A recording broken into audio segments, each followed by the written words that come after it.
Merci. Merci beaucoup. Alors on arrive dans notre dernière séquence de la REF et il a été choisi dans cette séquence d'illustrer de manière un peu particulière la question du pouvoir, en liant pouvoir et engagement. Nous avons tous la capacité de changer le monde, et particulièrement par nos engagements. Alors depuis ce début de REF, il est souvent question de citation pour appuyer son propos. La mienne sera de Baden-Powell. L'optimisme est une forme de confiance. Non, excusez-moi. L'optimisme, comme ça vous la retiendrez bien. L'optimisme est une forme de courage qui donne confiance aux autres et met nos succès. Le manifeste qu'on va vous présenter, c'est un peu cet optimisme qui transforme nos valeurs en actes. Et c'était important à la fin de cette REF de réfléchir à comment nous, entrepreneurs, et je vais vous dire comment ce manifeste est né, nous avons cette idée de mêler des engagements très différents que prennent les uns et les autres, parce que ça dit quelque chose de l'entrepreneur, ça dit quelque chose du dirigeant, et ça dit aussi quelque chose des entreprises dans la société. 2/3 des Français ont une bonne opinion des entreprises et des entrepreneurs. Je vous promets que cette statistique intéresse beaucoup d'autres types d'acteurs, les politiques, les journalistes et bien d'autres, mais cette statistique, elle nous engage. Ça dit quelque chose du monde de l'entreprise dans la société. Et c'est important à la fin de cette REF, et particulièrement dans une REF, de parler de ce manifeste de l'engagement. Pourquoi ? Parce que la REF, au fond, c'est se rappeler, au moins pendant 2 jours, que la société est une affaire d'entreprise. La REF, celle de l'an dernier en particulier, avait une 2e scène sur l'engagement. Et puis, il y a peu, Patrick Martin a réuni un certain nombre de dirigeants qui avaient une particularité. Cette particularité, c'est d'être responsable de tissus associatifs. Et on peut s'interroger pourquoi chacun d'entre vous, beaucoup d'autres, alors même qu'ils ont un agenda rempli dans leur vie professionnelle, prennent le temps de s'engager dans un tissu associatif pour la culture, pour l'éducation, pour l'environnement, pour diriger une école, pour l'inclusion, pour l'égalité des chances. C'est cela dont on va vous parler très rapidement avec les invités de cette table ronde.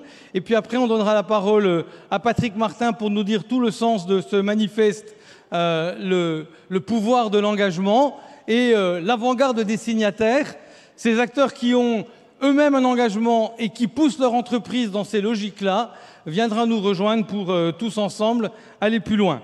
Mais je vais commencer en ouvrant cette table ronde avec nos invités qui vous ont été présentés. Et puis, comme on a dit qu'on ferait vite, parce que c'est la fin de cette REF et il faut un peu enlever de rythme, je vais donner tout de suite la parole à Patrick Pouyanné. Patrick Pouyanné, vous le connaissez tous. Vous imaginez qu'il a un agenda hyper libre, qu'il n'est pas occupé par son agenda professionnel français ou international, à l'intérieur ou à l'extérieur de l'entreprise. Patrick est engagé dans un tissu associatif pour l'éducation, l'Alliance pour l'éducation. Alors Patrick, pourquoi cet engagement? Qu'est-ce que ça dit personnellement de vous-même, des chefs d'entreprise en particulier, et puis peut-être quelle est sa conséquence dans l'entreprise? Bon, d'abord, merci de nous avoir invités. En fait, j'ai accepté de venir à cette table ronde cette année parce que justement, parler du pouvoir d'engagement, c'est une façon de parler du pouvoir positivement, qui est finalement notre principal pouvoir, c'est le pouvoir d'agir quand on est un leader d'une entreprise. Et vous l'avez dit, les Français, de plus en plus, à travers toutes les enquêtes, et c'est une évolution forte, ont de plus en plus confiance dans la capacité des entreprises à apporter des solutions, à améliorer leur vie. Ils ont moins confiance à d'autres, je dirais, parties prenantes. Ils ont confiance en nous. Donc, pour moi, quelque part, on est un acteur de la cité. On doit aller au-delà de notre, je dirais, stricte activité économique. Je le crois profondément. Et je pense que, de ce point de vue-là, le patron de l'entreprise, par son propre engagement, il entraîne la collectivité de l'entreprise. C'est un exemple. Il montre la voie. Et je crois profondément au fait que, dans une grande entreprise comme Total Energy, lorsque le PDG va passer du temps à s'occuper d'une association comme l'Alliance pour l'éducation, qui vise en gros à aider dans les quartiers défavorisés, dans les banlieues parisiennes et d'autres grandes villes, les jeunes des collèges à s'orienter professionnellement, à rencontrer des professionnels d'ailleurs de nos entreprises, eh bien, ça engage aussi nos salariés. on leur a donné du temps pour pouvoir s'engager auprès de ces jeunes et quelque part, ça les forme également. Donc ça non seulement contribue à aider ces jeunes à trouver des voies, et je pense que là, on a un rôle important, mais ça aussi aide à former nos propres équipes. Donc il y a, pour moi, c'est gagnant-gagnant. Donc voilà pourquoi je m'engage. Nous avons choisi dans l'entreprise effectivement le thème de l'éducation, la formation professionnelle des entreprises. C'est des motifs de fierté. Il y a 10 ans, pour la première fois, je suis allé voir une école de production. L'État ne reconnaissait pas les écoles de production. Je me suis même fait engueuler par un ministre du Travail qui m'a aidé. Vous vous rendez compte, ces écoles prennent des gens à la sortie de la 3e, les détournent du diplôme scolaire. Maintenant, on explique que les écoles de production sont presque la panacée à notre sujet d'apprentissage. Il y en a 60, je les en ai accompagnés 40. C'est un motif de fierté, mais pas seulement pour moi, mais pour tous les collègues de l'entreprise, collaborateurs. Et chaque année, je vais en visiter une, et je peux pas vous dire que l'heure que je passe avec ces jeunes, de voir qu'on aide ces jeunes, 20 jeunes dans chaque école, à trouver leur voie, et à la fin, ils ont un job, bah, c'est aussi important à mes yeux que faire 20 milliards de profits avec Total Énergie. Donc je pense qu'on a un pouvoir d'agir, et je dirais même un devoir d'agir. Et donc, pour paraphraser une phrase célèbre, je vous dirais tous que non seulement il faut lire le manifeste du pouvoir d'engagement, mais Yes We Can. Et Yes We Can tous ensemble, et ça me paraît un mode important aujourd'hui. Soyons optimistes, les Français nous l'ont dit, c'est l'union qui fait la force. Ça, on le sait dans nos entreprises. On agit sur la collectivité, donc agissons ensemble. Et si tous ensemble vous engagez, vous rejoignez l'Alliance pour l'éducation, je pourrais non seulement accompagner 15 000 jeunes collégiens comme je le fais aujourd'hui, mais je pourrais atteindre 20 000 ou 30 000. Donc rejoignez-nous et vous ferez œuvre utile tous ensemble. Merci. Merci. Alors, on parle d'éducation. L'éducation au milieu de tous les engagements des chefs d'entreprise, c'est un sujet fort, c'est un sujet clé. Il y en a d'autres, sur l'égalité professionnelle, sur l'environnement, sur la culture. L'éducation, c'est aussi plein d'engagements différents, à présider une école, à accompagner des jeunes, à faire du mentorat. Mais je voudrais donner la parole dans l'assistance. On va lui faire passer un micro à Philippe Varin. Philippe Varin, vous le connaissez certainement. Il a été patron du directoire de PSA, après Areva et beaucoup d'autres responsabilités. On le félicite parce qu'il prend aussi un autre engagement qui est depuis peu de présider la Chambre de commerce internationale. Mais surtout, tu nous parles aujourd'hui de C'est possible, une association qui mobilise pas mal d'entrepreneurs pour accompagner des jeunes.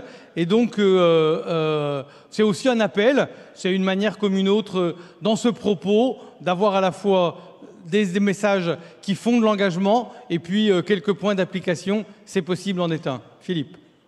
Merci Gilles pour cette introduction. Alors je vais commencer par une évidence et en même temps une conviction qui ne vous surprendra pas forcément. Il n'y a pas de pays fort sans économie forte, il n'y a pas d'économie forte sans industrie forte, il n'y a pas d'industrie forte sans des compétences robustes, techniques. Alors, avec cette conviction chevillée au corps, si on regarde la situation actuelle de notre pays, même si on veut terminer positivement, elle est quand même inquiétante. Elle est inquiétante parce qu'on glisse dans le classement PISA tous les ans, on est 26e sur 85, on ne forme actuellement qu'un tiers des techniciens dont on a besoin, et puis la situation des lycées professionnels, elle est préoccupante. Et elle est préoccupante et elle n'est pas acceptable. Pourquoi ? Parce qu'il y a, bon an, mal an par an, un taux de décrochage de 10%, c'est-à-dire sur 620 000 jeunes, il y a 60 000 jeunes qui décrochent par an. Et puis, 1 sur 3 des élèves qui rentrent en seconde dans une filière en ressort avec une insertion professionnelle. Donc, dans cette situation inacceptable aussi, puisque sur le plan éthique, ce n'est pas génial de mettre 60 000 jeunes dans les champs tous les ans, ce n'est pas non plus économiquement supportable quand on a des métiers en tension, et puis sur le plan sociétal, eh bien, ça fait perdurer des cohésions sociales, et ce n'est pas ce que nous cherchons. Alors tout ça, ce n'est pas très positif, mais la bonne nouvelle, et c'est comme l'a dit Patrick, c'est Yes We Can en français, c'est que c'est possible. Alors c'est possible parce qu'on a déjà une expérience avec le MEDEF sur l'apprentissage. Qui aurait pensé il y a 5 ans, quand nous avions 250 000 apprentis, que cette année on en aurait 800 000 ? Alors bien sûr, il y a trop de gains d'opportunités sur le post-bac, pas assez de travail sur le pré-bac, donc il y a encore des choses à faire. Mais l'autre bonne nouvelle, c'est notre association s'appelle C'est possible. Alors C'est possible, c'est 450 bénévoles actuellement dans 5 régions, et C'est possible, eh bien, la mission que nous nous donnons, eh bien, c'est de traiter les 2 causes profondes du problème du lycée pro. La première cause, c'est le manque de confiance et d'estime de soi des jeunes.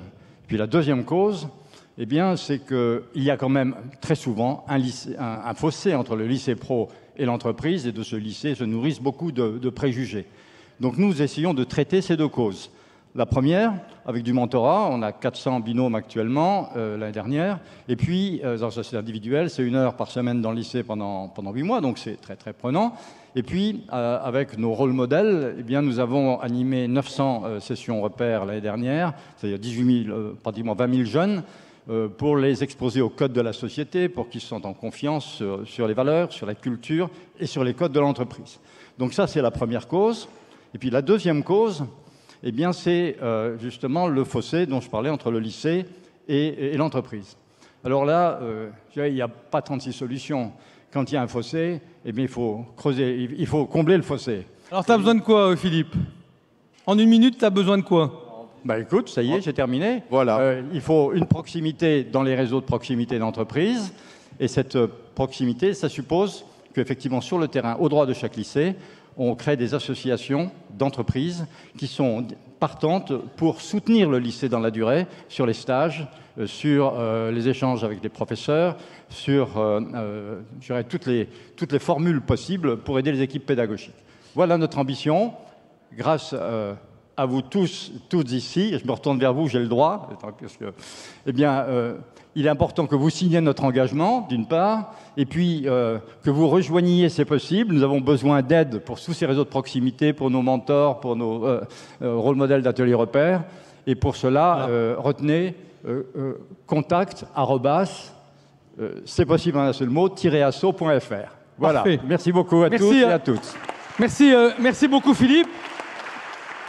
L'occasion de dire qu'à l'écran, vous avez le début du manifeste Le pouvoir de l'engagement et puis le QR code pour pouvoir vous-même vous engager ou très rapidement envoyer ce QR code aux dirigeants d'entreprise que vous connaissez qui vivent de cet engagement et puis qui vont pouvoir nous rejoindre. Et puis ceux qui ne le vivent pas encore aujourd'hui mais qui considèrent que c'est essentiel, qui mettent leur pierre à ces petits édifices en colibri. Et on va avancer comme ça. Mais quand on parle d'engagement, on parle souvent de territoire.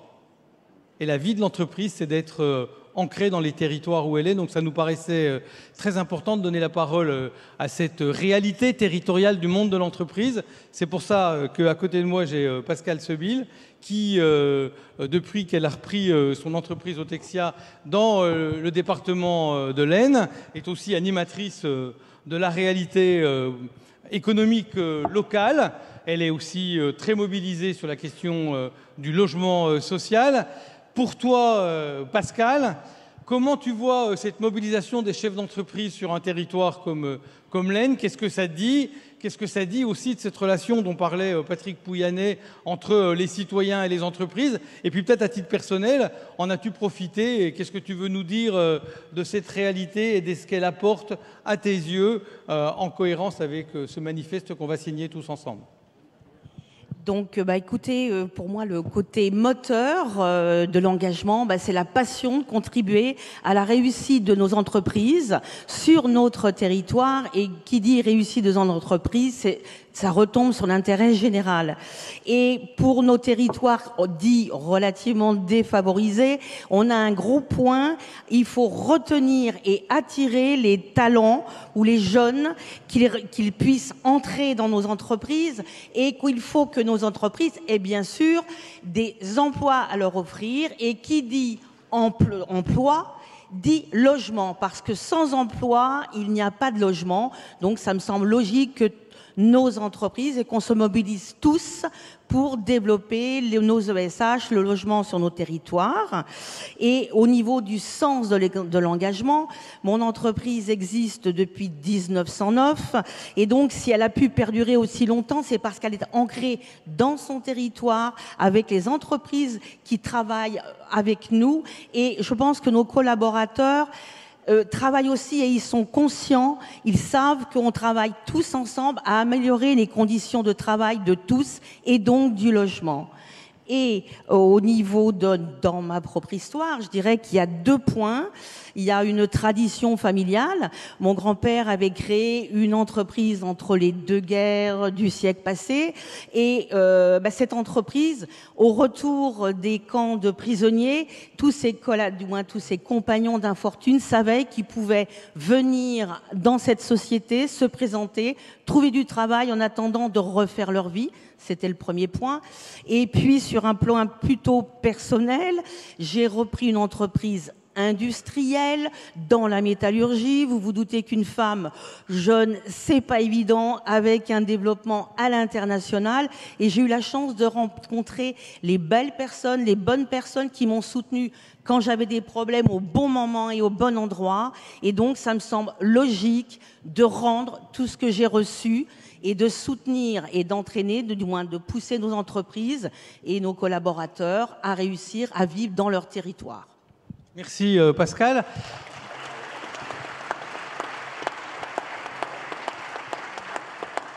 Cette intervention de Pascal me fait penser à Télémac. Alors je sais que Michel Derozet ne voulait pas intervenir. Il est le patron de Forvia. Et avec Marie-Christine Coine, ils sont dirigeants de Télémac. Télémac, c'est un petit peu cette logique du mentorat pour que chacun donne le meilleur de lui-même. Qu'est-ce que tu peux nous en dire? Merci. Merci Gilles, bonjour à tous. Je vais essayer de vous parler de mentorat en 180 secondes, telles qu'elles m'ont été accordées. D'abord, 10 messages. Bref, le premier message, c'est une définition. Le mentorat est une relation de soutien et d'échange dans laquelle une personne d'expérience partage sa sagesse et son expertise avec une personne qui veut apprendre et progresser. Le deuxième message, c'est que le mentorat contribue à l'égalité des chances. Il permet à des jeunes qui n'ont pas les mêmes chances que d'autres au départ de révéler leur potentiel et d'effectuer des études ou un parcours professionnel à la hauteur de leurs espoirs. Le troisième message, c'est que le mentorat, c'est une relation bienveillante à l'autre. Le mentorat, c'est l'écoute, le partage. Le mentorat, c'est la fraternité vécue. Le quatrième message, c'est que le mentorat, c'est du gagnant-gagnant. Le mentoré progresse et gagne. Le mentor gagne aussi, il apprend et s'enrichit autant que le mentoré. Donner, c'est grandir. Le cinquième message, c'est que tout le monde peut profiter du mentorat parce que chacun peut progresser. Même Jean-Luc Mélenchon pourrait apprendre le fonctionnement des entreprises et apprendre à compter s'il était mentoré par l'un d'entre vous.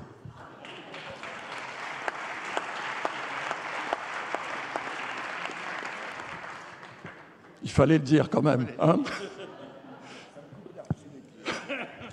Le sixième message, c'est que le mentorat est universel.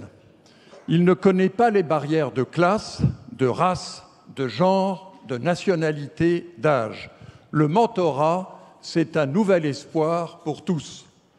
Le septième message, c'est que le mentorat, malgré son nom, le mentorat ne ment pas. Il révèle les vérités de chacun, mentoré et menteur. Le mentorat est transparent comme un diamant. Le huitième message, c'est que le mentorat est un trésor. Il n'est pas caché dans l'île de Monte Cristo comme celui d'Edmond Dantès. Il est ici, à portée de main de chacun de nous, ici, à Longchamp. Le neuvième message, c'est que, et sur Télémac, créé il y a 20 ans, Télémac est le leader français du mentorat.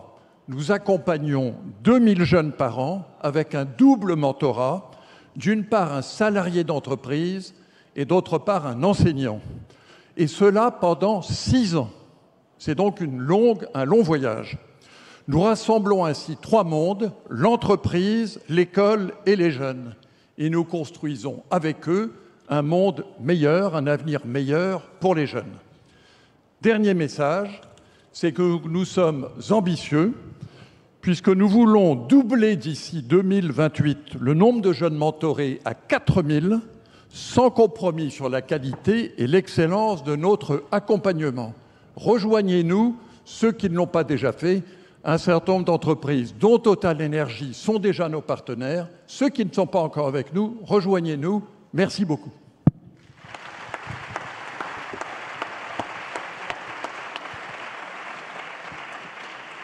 Merci, merci beaucoup pour cette deuxième illustration. Moussa Camara, cette illustration me fait penser à l'activité que tu mènes avec les déterminés. Les déterminés, c'est accompagner dans plus de 17 territoires de quartiers relégués ou de zones rurales l'entrepreneuriat, tous ceux qui ont un projet et qui ont besoin de soutien pour le mettre en œuvre. Quand tu écoutes et quand tu vois cette mobilisation de chefs d'entreprise pour dire le pouvoir de l'engagement, c'est fort pour nous, c'est fort pour ce qu'on peut apporter et au fond, c'est constitutif de ce qu'on est quand on est dirigeant d'entreprise. Qu'est-ce que tu as envie de dire à ces chefs d'entreprise par rapport à cette démarche d'engagement et puis comment toi-même, d'ailleurs, tu la vis? Merci Gilles. Moi, ce que je vois, c'est que l'entreprise et les entrepreneurs, nous sommes engagés. C'est ce que je vois au quotidien et aujourd'hui, je pense que une entreprise qui ne s'engage pas, ce n'est pas une entreprise qui va durer. C'est une entreprise à la moindre crise qui peut se faire balayer. Parce qu'aujourd'hui, nous, ce qu'on voit, ce qu'on remarque, c'est que l'engagement des entreprises, elle est vitale. On ne peut plus aujourd'hui être une entreprise dans la société dans laquelle on vit et de ne pas s'engager parce qu'à un moment ou à un autre, l'entreprise fait partie de notre société. Elle est partie prenante. Et si aujourd'hui les entreprises ne s'engagent pas, ils laisseront les autres parler à leur place et décider à leur place. Et c'est pour ça que pour nous, on a toujours cru à la relation entre créer des passerelles entre deux mondes. Parce que la meilleure forme pour lutter contre les déterministes et l'ensemble des déterministes, les déterministes sociaux, économiques, c'est cet engagement. Je me rappelle encore l'année dernière avec Patrick Martin, on est parti visiter quelques acteurs à Marseille. Et à la fin de la journée, la rencontre et le mot qu'il a tenu, Patrick Martin, c'était de dire que finalement, on est tous solidaires et si on s'entraide, on tire le pays vers le haut. Et chaque entreprise aujourd'hui a une responsabilité parce qu'on a vu plein d'initiatives qui sont lancées et depuis le début, et nous avec les déterminés, c'est cette passerelle qu'on a voulu faire dès le départ avec le MEDEF il y a plus de 10 ans et je salue Pierre Gattaz qui a été l'un des premiers à nous avoir fait confiance au départ et qui a continué aussi par la suite. C'est aussi l'illustration de cette France déterre, cette France où il y a cette entraide, il y a ce partage, il y a surtout cette écoute qui fait en sorte qu'on tire le pays vers le haut. Et derrière tout ça, c'est aussi ces déterministes économiques où partout en France, dans les territoires, on se rend compte que beaucoup d'entrepreneurs, beaucoup de jeunes qui, par leurs conditions sociales, leur lieu géographique, leur couleur de peau, n'ont pas encore cet accès à ces opportunités. Et il faut aller plus loin, il faut créer ces passerelles, il faut qu'on arrive finalement à débloquer ces situations. Nous, on est des acteurs engagés, on est responsables, on est des entrepreneurs engagés, mais on ne peut pas réussir tout seul si on n'a pas les entreprises à nos côtés. Donc, pour moi, ce manifeste illustre parfaitement ce qui est en train de transformer le pays tout entier. Et aujourd'hui, quand je vois ça, je suis clairement optimiste. On peut penser qu'on est un peu dans un pays où rien ne marche, où les gens sont souvent pas forcément contents, mais au contraire, on a la chance d'être dans un pays où les entreprises s'engagent. Il y a des acteurs associatifs qui font un travail exceptionnel, qui sont engagés. Maintenant, ça ne va pas assez loin. Et c'est pour ça que ce genre de manifeste est là pour un peu un call to action, pour pouvoir aller plus loin, pour pouvoir engager encore plus, pour pouvoir dire c'est bien ce qu'on fait, mais on peut encore faire mieux. Donc c'est tous ensemble qu'on y arrivera. Et je pense que c'est la responsabilité de chacun d'entre nous, ici présents, chefs d'entreprise, acteurs engagés, institutionnels. On a une responsabilité d'agir profondément pour transformer le pays et sortir le pays par le haut. Donc cet engagement illustre parfaitement le travail que nous, on mène sur les territoires avec les déterminés, mais va encore beaucoup plus loin parce qu'on doit préparer une nouvelle génération d'acteurs, de jeunes entrepreneurs, de jeunes issus de nos quartiers populaires, issus de nos territoires ruraux, pour pouvoir faire en sorte que tous ensemble, on arrive à réussir. Et tout ça, je pense qu'on est l'illustration de ce travail qu'on mène depuis plusieurs années. Tous ensemble, on y arrivera. Merci. Merci beaucoup. Merci beaucoup, Moussa. Justement, dans l'avant-garde de ces premiers signataires, on a la chance d'avoir Brandine Mullier qui préside la Fondation Entreprendre. La Fondation Entreprendre, autour de Blandine, c'est beaucoup d'entreprises et d'entrepreneurs qui contribuent à l'entrepreneuriat. Elle va nous en dire quelques mots, parce que justement, en lien avec ce que disait Moussa, contribuer à l'entrepreneuriat, et en particulier les jeunes qui ont besoin de ce petit coup de main, c'est un sujet essentiel. Merci Blandine. Merci Gilles, merci de me donner la parole.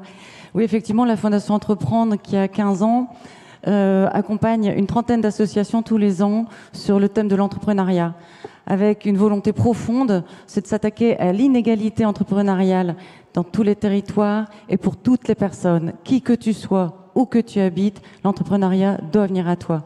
Tu dois entreprendre ta vie, entreprendre un projet, entreprendre une entreprise, prendre place dans la société, avoir un impact dans la société pour faire une société juste et durable. C'est notre mission. On accompagne une trentaine d'associations de façon différente tous les ans. On a un budget de 6 millions d'euros. Et pourquoi ? Parce qu'il y a des entreprises qui s'engagent avec nous, des entrepreneurs qui s'engagent, des personnes individuelles, des personnes collectives qui s'engagent sur les thèmes de l'entrepreneuriat pour tous. La question que, Gilles, tu m'avais posée, pourquoi les entrepreneurs doivent s'engager ? Mais pour moi, c'est d'une évidence sûre, c'est qu'un entrepreneur s'engage déjà. C'est son ADN de s'engager. Il s'engage dans son entreprise, il a l'audace de s'engager, il sait le partage, il sait le temps long, il sait le faire ensemble, on va plus loin. Il sait l'échec et rebondir, il sait qu'il a besoin d'être accompagné, il sait qu'il a besoin d'être aidé et d'être soutenu. Et alors donc, c'est la meilleure des personnes pour s'engager auprès de nos réseaux d'associations sur l'entrepreneuriat. Je vais finir avec 2 petits tips complémentaires. C'est effectivement, comme vous l'avez tous dit ici sur scène, c'est qu'une entreprise ne va bien que si son tissu économique va bien. Donc un entrepreneur et son entreprise qui s'engagent, ça va permettre au tissu économique de son territoire de bien se porter et donc de sa propre entreprise de bien se porter. C'est quand même du win-win. Et puis quand même, ce qui est intéressant, c'est qu'on a constaté que toute personne qui s'engage, tout entrepreneur qui s'engage, grandit. Et alors, ce serait dommage de passer à côté de cette opportunité-là. Alors, allez-y et grandissez.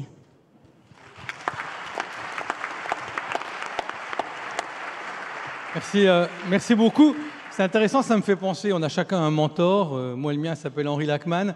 Henri Lachmann, quand il dirigeait Schneider Electric, avait toujours cette phrase pour expliquer à chacun ce à quoi on servait. Il disait, c'est très simple, l'entreprise crée dans l'ordre alphabétique de la richesse pour ses actionnaires, ses clients, ses collaborateurs et la société civile. Si elle oublie une de ses parties prenantes, elle perd son avenir. Et c'est les hommes et les femmes qui le font. Et notre vie d'entrepreneur, my business is people, c'est d'être engagé devant et d'engager tous les gens de ma boîte. Il me semble, Blandine, que ce que tu viens de dire dit bien ça. Mais justement, on parle des hommes et des femmes qui se sont engagés. C'est le début de cette table ronde. Nathalie, on pourrait aller plus loin. Nathalie Jaoui, à qui je donne la parole maintenant, est responsable d'une entreprise familiale depuis plusieurs générations, CRIT. Nathalie, quand les hommes et les femmes qui dirigent des entreprises, et on vient de le voir ici avec un certain nombre d'exemples, sont actifs et personnellement engagés dans le logement social, l'éducation, l'environnement, l'égalité des chances, l'inclusion, etc. Qu'est-ce que ça doit changer? Quelles conséquences pour l'entreprise dont ils sont les dirigeants? Merci Gilles. C'est une question quand même compliquée, mais en fait, moi, ma préoccupation en tant que, effectivement, PDG d'une entreprise familiale, ça a été de me dire, et c'est, je pense, le cas de beaucoup d'entre vous aujourd'hui, et ici, quand on a une entreprise familiale, le but, c'est de durer, et le but, c'est de transmettre. Donc, ça fait partie de nos gènes. Donc, durer fait partie de nos gènes. Et je pense qu'à chaque nouvelle génération a intégré en fait les changements et les enjeux de son époque. Et les challenges aujourd'hui, bien sûr, c'est l'environnement, c'est l'inclusion et c'est la digitalisation. C'est des enjeux qui sont majeurs et moi, je me sens engagé et responsable pour préparer effectivement l'entreprise à perdurer et à la transmettre à la génération suivante. Alors au démarrage, on a évidemment piqué un peu par-ci, par-là. On a mis un certain nombre d'actions en place, le mentorat, les jeunes, avec l'emploi pour les plus démunis, les NEETs. On a féminisé des métiers, et puis on a fait beaucoup d'actions et je me suis dit mais il y en a tellement à faire. J'avais l'impression effectivement, parce qu'on a les moyens qu'on a en tant que TTI, j'avais l'impression qu'en fait c'était des gouttes d'eau comme ça et que ça suffisait pas. Et je me suis dit il faut qu'on passe à une autre étape. Et l'autre étape, c'était de se dire, et c'est je pense que, enfin en tout cas c'est le témoignage moi que je veux apporter à mon niveau et modeste, de se dire en fait de revenir aux fondamentaux, parce que quand effectivement on se pose des questions, moi j'ai toujours en tête de revenir aux fondamentaux. Et notre fondamental, notre métier, c'est effectivement de recruter, de trouver des compétences pour nos clients et en même temps de trouver des emplois et de former nos salariés et nos intérimaires. Voilà. Et à partir de ce moment-là, on a décortiqué en fait notre chaîne de valeur, on a décortiqué notre business model et à chaque étape, on s'est dit comment rentrer et comment faire en sorte que chaque étape de notre process, de notre activité, intègre en fait ces différents enjeux qui sont majeurs. Voilà, ça a été ça. Et c'est ça surtout que je veux dire, parce que j'ai sans doute pas les moyens d'un certain nombre d'entreprises et des entreprises du CAC 40, mais je pense que ma préoccupation, c'était d'intégrer en fait la totalité en fait de l'entreprise et de son activité. Donc, pour exemple, nous, ça commence effectivement par le recrutement. On a tissé des liens, on a 400 agences sur l'ensemble de la France.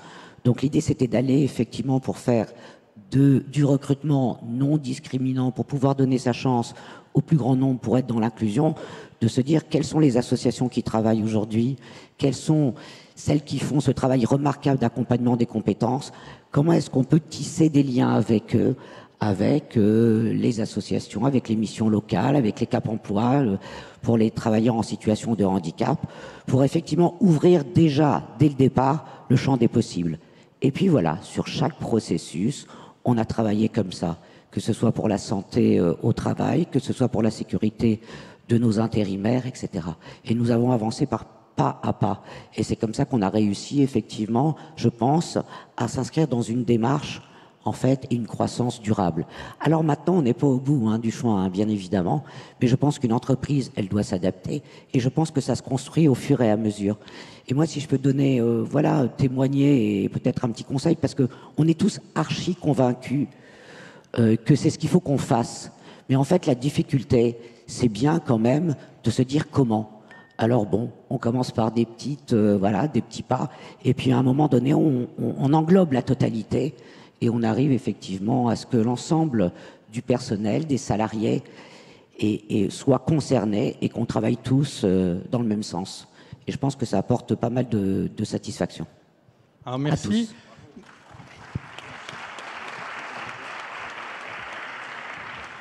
Alors, ne nous y trompons pas, on n'est pas en train d'inventer quelque chose qui part de rien.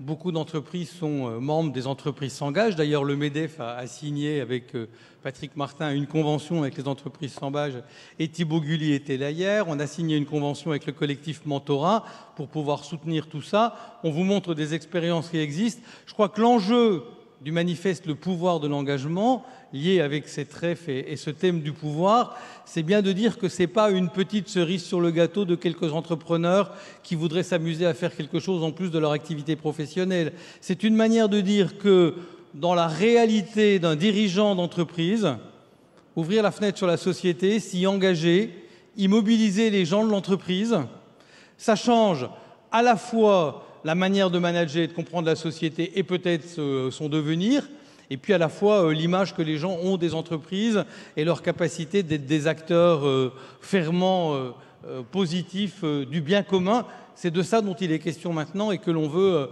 faire croître par le manifeste le pouvoir de l'engagement dans lequel on aimerait, à la prochaine REF, avoir beaucoup des entreprises que vous connaissez qui en sont membres. Alors avant de faire venir Patrick Martin qui va nous donner son sentiment sur cette initiative qu'il a non seulement voulu mais qu'il place à ce moment-là du programme de la REF, on va donner la parole à Samuel Tual. Samuel Tual, il est vice-président du MEDEF, il est président de sa boîte actuelle, il est de Laval. Samuel, quand le MEDEF se mobilise ainsi, avec pas mal de commissions qui vont y contribuer pour dire aux entreprises c'est votre intérêt bien compris que de s'engager dans la société, on a quelque chose à y apporter, mais on a aussi beaucoup à reprendre de cette relation qu'on a avec notre entourage, nos parties prenantes, la réalité locale, et puis pour faire en sorte que chacun puisse trouver sa place dans la société. On a parlé ici beaucoup d'inclusion aujourd'hui. Probablement, quand on fera une réunion comme celle-là, on parlera de sujets dont on n'a pas beaucoup parlé aujourd'hui, dans lesquels beaucoup d'entrepreneurs se mobilisent. On a parlé de Jeux Olympiques au début, c'est vrai du sport, c'est vrai de la culture, on a parlé un peu d'environnement. Il y a beaucoup de sujets aussi qui sont clés pour qu'on se mobilise avec les cadres et les acteurs de nos entreprises. Samuel, comment tu perçois ce dynamisme et jusqu'où l'emmènerons-nous ? Merci Gilles. Quel plaisir d'être sur cette clôture de rêve, sur une thématique aussi positive que celle effectivement du pouvoir de l'engagement. Je vais vous faire un aveu. Cette thématique est en lien direct avec mon engagement au MEDEF. Si je me suis engagé au MEDEF il y a plus de 20 ans, c'est tout simplement parce que j'avais en lien avec cette notion de pouvoir, pas la volonté d'avoir du pouvoir, mais évidemment la volonté de pouvoir agir. Et j'avais constaté que les entreprises engagées dans mon MEDEF territorial avaient cette faculté de pouvoir agir et d'être efficaces dans l'action. Et finalement, j'ai la chance d'avoir une activité professionnelle qui est la même que celle de Nathalie. Et donc, par la nature de l'activité, qui touche à l'insertion et au travail, on a effectivement une facilité de contribution et d'impact. Mais très vite, évidemment, comme beaucoup ici, on sait que les collaborateurs engagés sont plus performants. Et évidemment, comme Moussa l'a dit, les entreprises qui le sont plus performantes et plus durables. Et souvent, Patrick l'a dit, une entreprise engagée, c'est souvent parce qu'à sa tête, il y a un patron engagé. Donc cet engagement dans les territoires que l'on a les uns et les autres, finalement, contribue à ce que l'on peut qualifier du bien commun. Et il faut qu'on puisse l'afficher, le rappeler, le dire aujourd'hui sans complexe. Oui, les acteurs économiques sur le territoire national, de par leur activité et leur engagement, contribuent au bien commun. Alors, on a le sujet de la RSE qui, évidemment, nous a tous, dont on s'est tous emparés.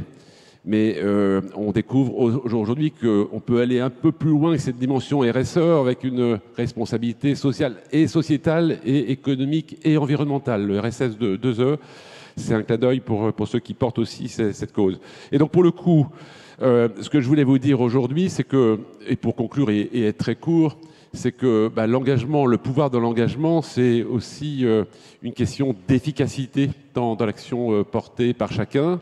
Et pour faire plaisir à Bruno Arcadipan, qui est au premier rang, j'ai envie de vous dire, si ici, dans l'Assemblée, il y a encore des entrepreneurs qui ne sont pas engagés au MEDEF, engagez-vous au MEDEF, parce que un patron ou une entreprise engagée au MEDEF, c'est forcément un patron et une entreprise plus performante qui contribue avec ce collectif à avoir de l'impact et évidemment qui contribue à ce bien commun. Donc bravo pour cette initiative du pouvoir de l'engagement. C'est une belle façon de conclure cette séquence et merci à tous. Merci.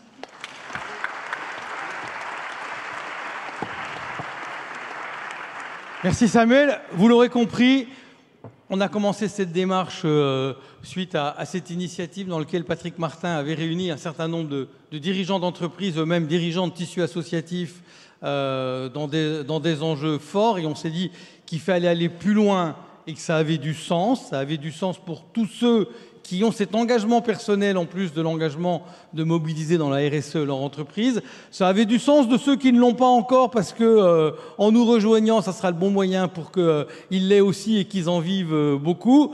Donc on est au début de la démarche, elle va aller très vite. Quand je regarde le nombre de gens qu'il y a encore aujourd'hui au moment de cette clôture, si chacun d'entre vous, vous trouvez 10 patrons qui ont chevillé au corps l'idée que leur propre engagement dit quelque chose de leur manière de piloter, puis aussi de leur rôle au milieu de leurs salariés et dans le territoire où ils sont, vous imaginez combien on sera rapidement. Mais je crois que ce qui est important aujourd'hui, c'est d'écouter à ce moment-là Patrick Martin pour la clôture de cette REF et il va venir nous rejoindre.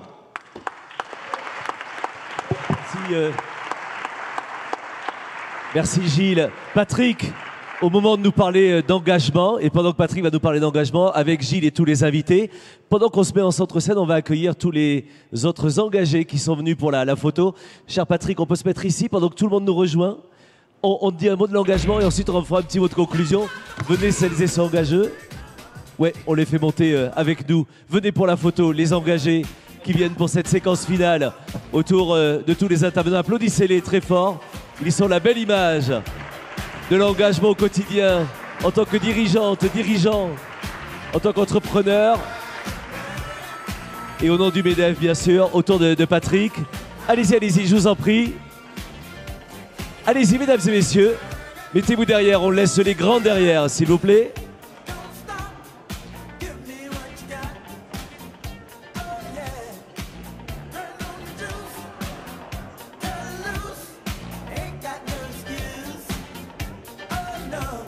Alors, ils sont là, à nos côtés. Applaudissez-les fort parce qu'ils sont très très beaux, nos engagés. Vraiment, vous êtes très beaux. On voulait vous le dire. Alors, un petit mot, mesdames et messieurs.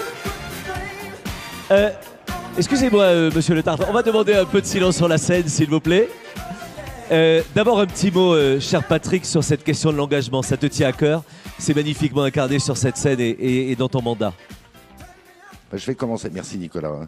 Je vais commencer par des remerciements immanquablement et puis présenter des excuses. Alors je commence par les excuses quand même, parce que je sais que beaucoup d'entre vous qui êtes formidablement engagés sont frustrés de ne pas pouvoir avoir... de ne pas avoir pu, pardon, c'est la fatigue, au bout d'un jour et demi de ref, de ne pas avoir pu exposer tout ce qu'ils font d'extraordinaire. Mais je pense qu'ils ont été bien représentés par celles et ceux qui, au contraire, ont pris la parole. Donc, désolé de ne pas avoir pu laisser le micro à chacun d'entre vous. Et puis, ce sont des remerciements, évidemment, bien sûr, pour cet engagement extraordinaire. Moi, je voudrais souligner un point, j'espère que vous l'avez perçu, c'est qu'on parle beaucoup de diversité, mais à travers cet engagement, on exprime nous-mêmes une diversité. Parce qu'il y a des femmes, il y a des hommes, il y a des représentants de grandes entreprises, de plus petites entreprises, il y a des entreprises multinationales, il y a des entreprises territoriales, et il y a des secteurs d'activité extrêmement divers. Et je crois que ça reflète en définitive ce que nous sommes. J'ai parlé hier, dans mon discours inaugural, j'ai parlé de la fierté que nous avaient inspiré les Jeux Olympiques, que nous inspireront immanquablement les Jeux Paralympiques. Et je crois qu'on a parfois une forme de pudeur. Il ne s'agit pas, pardon, qu'il n'y ait pas de malentendu entre nous, il ne s'agit pas de fanfaronner, de se faire passer pour des modèles de vertu, que vous êtes tous, mais que je ne suis pas, de prétendre être ce qu'on n'est pas toujours. Mais enfin, quand même, je crois qu'on doit exprimer, d'abord, on doit ressentir en notre fort intérieur cette fierté de ce que l'on fait, bien sûr en tant que contributeur économique et social, mais plus généralement en tant que contributeur à une société la plus apaisée possible. Je pense qu'on le fait moins mal que d'autres, et donc soyons-en pour commencer conscients.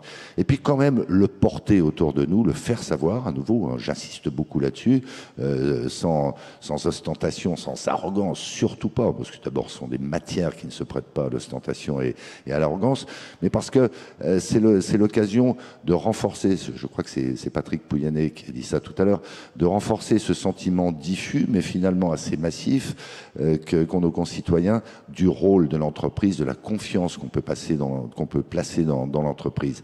Donc de tout ça, il me semble qu'on doit être fier.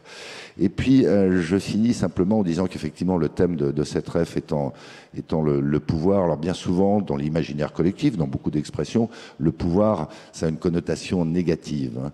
Eh bien, en l'occurrence, pouvoir exprimer, pouvoir démontrer, pouvoir pratiquer au quotidien, ici et là, ce pouvoir positif, ce pouvoir mobilisateur, ce pouvoir fédérateur, eh bien, je crois que c'est une chose extrêmement importante. Donc, merci infiniment à toutes et à tous pour ce que vous faites à sa place, hein, qui n'est que relative, quand même considérable, mais que relative. Hein. Le MEDEF ne prétend évidemment pas faire ce que d'autres font déjà très bien, et mieux encore, et feront demain pour ceux qui ne le font pas déjà.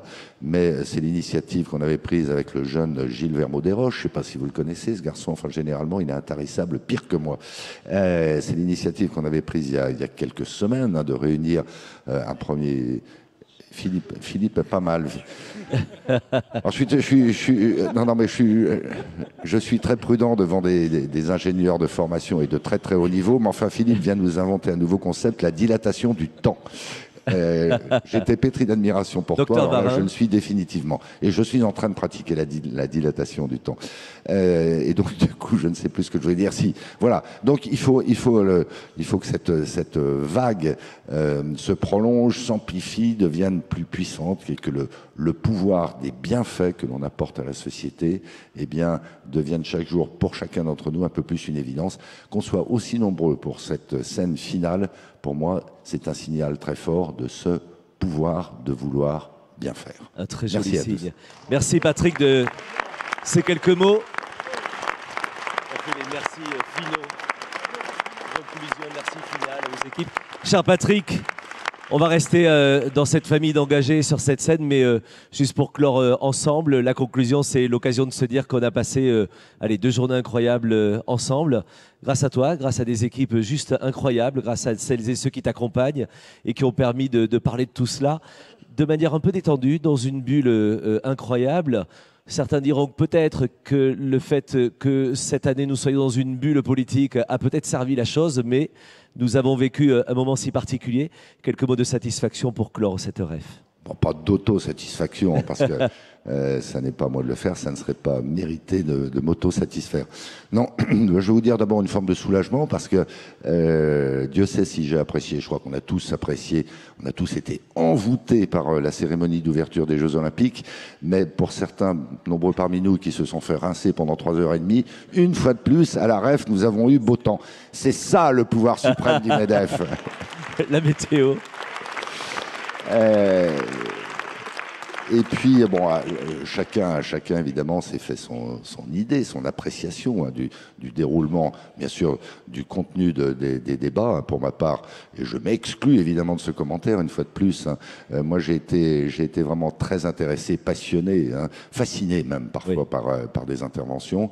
Je crois qu'on se porte bien tous, hein, de pouvoir échanger en confiance. Alors, il y a beaucoup d'observateurs extérieurs et ça fait partie de l'exercice aussi, hein, de véhiculer cette image à la fois de combativité, de créativité, d'enthousiasme, mais aussi d'exprimer un certain nombre d'interrogations quand ce ne sont pas des craintes. Donc voilà, merci pour tous ceux qui ont participé à ces débats, parce que je crois que ça s'est maintenu, c'était le cas les années précédentes, déjà ça s'est maintenu à un très bon niveau, et ça répond à la commande en quelque sorte, qui est donc de nous stimuler en même temps que de nous regrouper.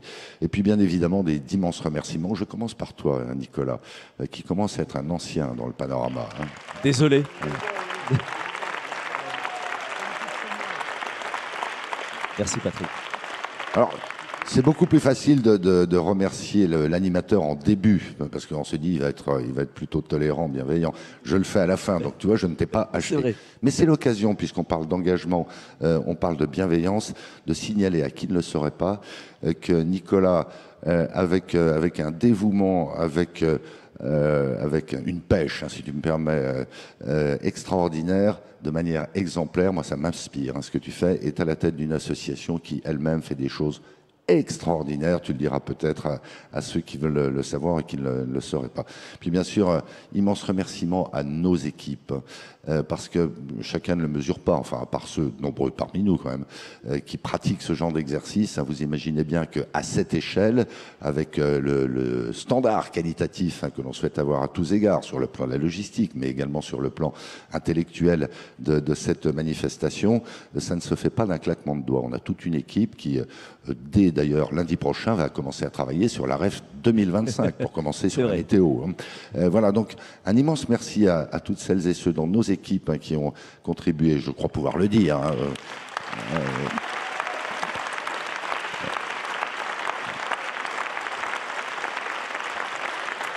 On peut remercier autour de Patrick, le cabinet de Patrick Martin, applaudissez-le, toute l'équipe de la communication également, Vincent, Stéphane et les belles équipes, faites du bruit parce que toutes ces équipes incroyables de la com, de l'événementiel, de l'audiovisuel sont là.